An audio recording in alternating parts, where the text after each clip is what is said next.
अस्सलाम वालेकुम नाज़रीन, मैं अब्दुल 7 न्यूज़ में आपका इस्तकबाल है। इंटरमीडिएट स्टूडेंट्स जो एग्ज़ाम में फ़ेल होने के बाद खुदकुशी कर लिए हैं, इस पर चार मीनार के पास सीपीआई वालों ने धरना देते हुए कहा कि मरने वाले स्टूडेंट्स के घर वालों को एक्सग्रेशिया दिया जाए और पुलिस ने इन्हें गिरफ्तार कर लिया है।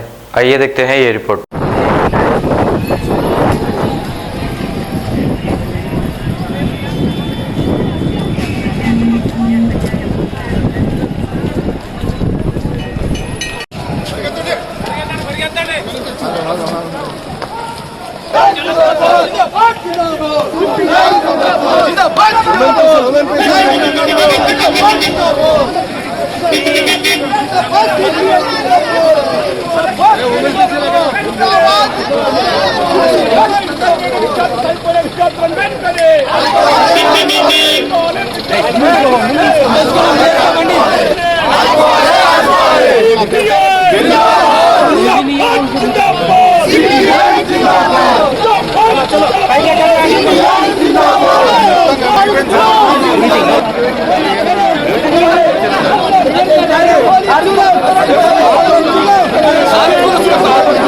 भैया हेलो बैनर गुंजे गुंजाट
अब A1 टाउनशिप चिविला और मोइनाबाद के दरमियान मेन रोड से 1.3 किलोमीटर आबादी से लगा हुआ तमाम डेवलपमेंट के साथ जहां आप अपना घर बना के रह सकते हैं, जो है बिल्कुल बिल्कुल बिल्कुल आबादी से लगा हुआ 4 लाख में 100 गज का plot, drainage, electricity, footpath, BT road, college, bus stop जैसी तमाम सहूलियतें दस्तयाब हैं। आपका ये छोटा सा इन्वेस्टमेंट आपका और आपके बच्चों का मुस्तकबिल बदल सकता है। मजीद मालूमात के लिए हमें कॉल करें। Address pillar number 235 opposite fishers department, Rajendra Nagar, Hyderabad. Contact 7799603838। आपको अपडेट तो लाइक कीजिए, शेयर कीजिए, चर्चा करना न भूले। चैनल न्यूज़ आपकी आवाज़।